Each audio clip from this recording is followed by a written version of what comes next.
Hi, everyone.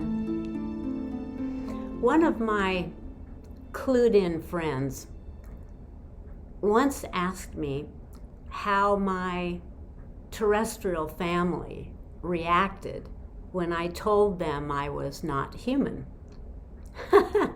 Well, as you might expect, it was a mixed bag. Growing up, we were a very close family. My parents were both scientists with a great love for biology and the natural world. And they instilled that appreciation within myself and my siblings. We spent nearly every weekend on field trips, outdoors in any kind of weather, hiking the dunes or walking through a rainforest. My parents registering in their journals the weather conditions, the terrain, the altitude, temperature, and every plant and animal seen along the way. You know, for a child, this was an enchanting realm filled with the magical kingdom of fairies and elves. The first time I told my mom that I remembered coming from a different world, she seemed to take it all in stride. But I was actually only 3 at the time. My dad reacted in his usual joking manner and simply said something like, "Well, it's mighty nice of you to join us all down here. I hope you decide to stick around for a while." My sisters were too young, for a real opinion at that time, and my brother wasn't even born yet. The second time I mentioned my ET roots, I was about 13 or 14. My younger sister and I shared a bedroom upstairs. And one night, I was awakened and told to look out the window. And hovering in the air, just above our big fir trees, were 3 small craft, UFOs, or as many called them back then, flying saucers. I was so excited and happy to see them that I rushed over to my sister's bed to wake her up so she could see them too. But no matter what I tried, she would not wake up. I shook her body. I yelled in her ear. I jumped on the bed. Nothing. I didn't realize it at the time, but my visitors had put her into a sleeping trance state, and that visit was only for me. In the morning, I told her about the ships, and she told me I was dreaming. I couldn't change her mind. So I explained that they often visited me to check my health and see how I was doing. I told her I was from the stars and that these beings were helping out many of the star families who had children on planet Earth. She listened for a few minutes and then laughed out loud, telling me I had a great imagination. I'm sure she would say the same thing today. Over the years, I continued to tell my story, but just to my family. A couple of times I had attempted to share my story with friends, and they looked at me like I was crazy, and they made fun of me. Really, really hurt my feelings. And I decided that this was not information most even wanted to hear. My family humored me and started calling me an alien.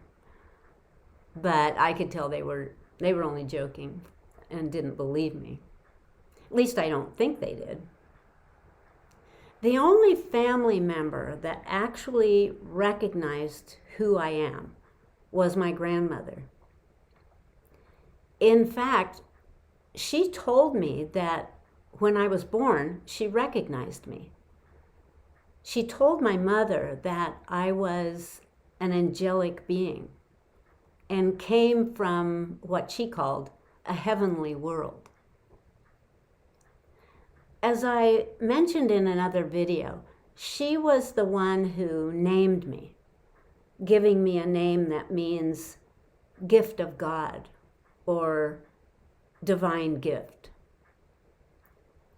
She later explained that naming a baby is very important because the sound made while speaking the name creates what she called music, or a resonance that helps the child to wake up to their true self. As she put it, to know who you really are.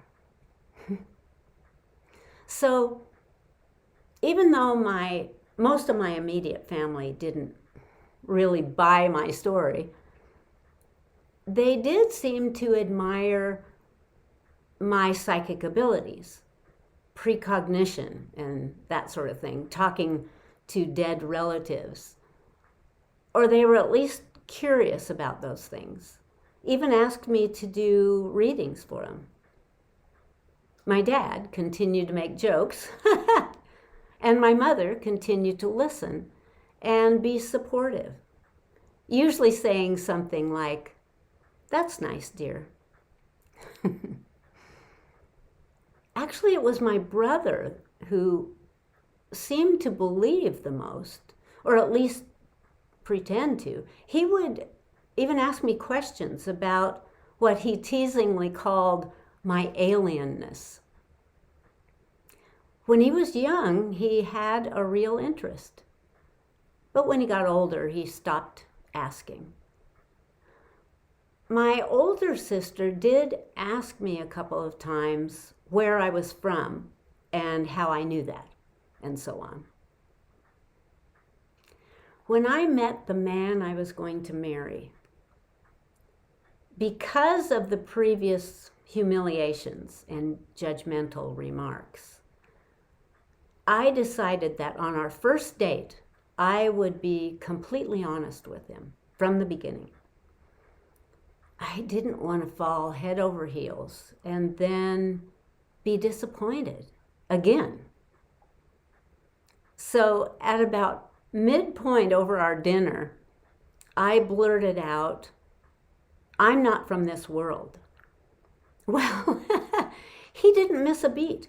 He was immediately and sincerely interested and didn't seem to think it was all that strange and asked me all sorts of questions. It was amazing. And I fell madly in love right then and there and have never fallen back out.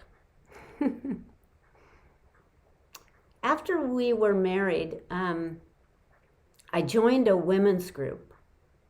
Wonderful women, all about my age and with a deep interest in spiritual subjects like channeling and psychics and UFOs and ghosts, and best of all, extraterrestrials.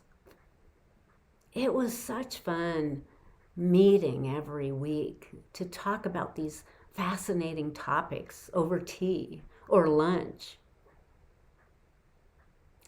Over the years of these gatherings, people would kind of come and go, some dying, some moving, some just, changing interest, until there was a little core group. I loved these women so much, still do. These gatherings became what felt like a safe space to discuss anything. So one day, my story just sort of came out. Each week, I and others would read something we had written, a short story or a poem or maybe a dream which she had had. One of the women was a really great writer and read several chapters of her book to us. It was great. Well, one morning, I was reading an experience I had had, but I had written it as if it happened to someone else. One of the women guessed that the story was about myself and interrupted, saying, "This is true, isn't it? Is this you?" I did not know what to do.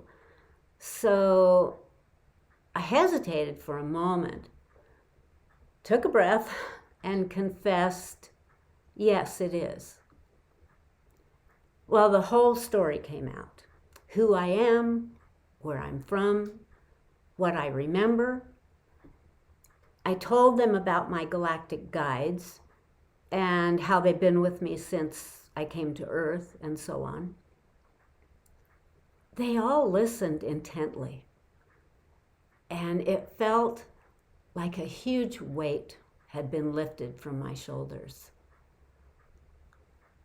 Unfortunately, what I did not expect was an interrogation the next week from one of the members. "How can this be true if you haven't ever told anyone? Why don't you go on TV and admit to the world who you are? I've known you all this time and you've never said anything. If you're really an alien being, why do you have a normal life like everyone else? Why didn't you admit it when we first met?" And more, much more. It was a totally unexpected attack, and I was devastated. I was so hurt and embarrassed. I did my best to explain that there are thousands of others just like me, and most are living a life just like me, marrying, having kids, working at a job, doing normal life things. I explained that I had not outed myself to the world because I was following celestial guidance, and that it was not the right time to reveal myself, but that time would come when the world was ready. And at that point, some of us would speak out, and others would choose not to. Well, I cried for days over that, wrapped in my husband's arms. And he explained that some people just can't go there.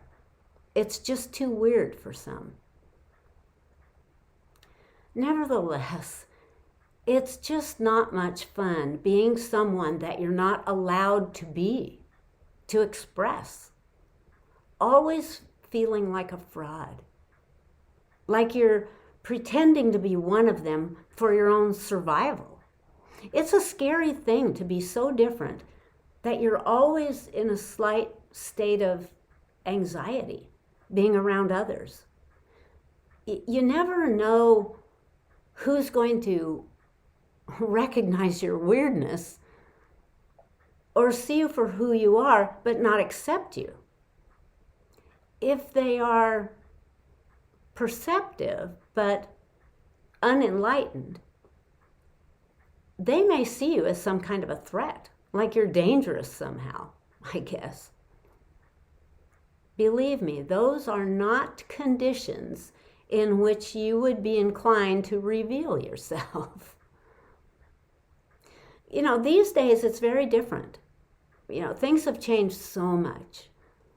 For the first half of my life, I didn't personally know anyone like me. And now, thanks to the internet, YouTube, and Zoom webinars, I have met hundreds of other ET souls of all ages, male and female.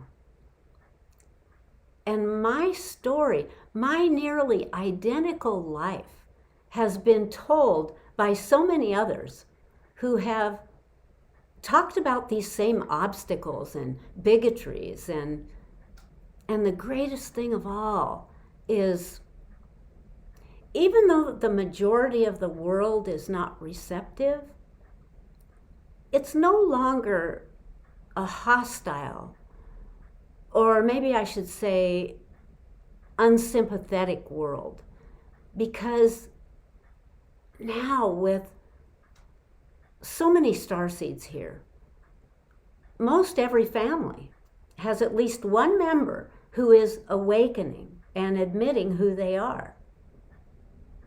We're everywhere, in every country, and on every continent around the globe. Some hate it here. Some love it. Some want out. And there are some who are determined to stay and finish their mission. The last thing I would mention here is that although I've lived my secret most of my life, I've been a really happy person. Life has been good to me. And I'm very hopeful that I have also been good to life during this long earthly adventure while wearing this rather well-worn human suit. We first wavers have, over all these years, seen many changes, but never changes like this world has seen over the past 2 or 3 years. Wow. And I can assure you that those changes will not stop soon. Yet, I know and trust deeply that what is happening in this world and above is all for the betterment of humanity. It may not look that way at the moment, but as you know, here on planet Earth, change takes time. I, for one, am excited to watch it all unfold day after day.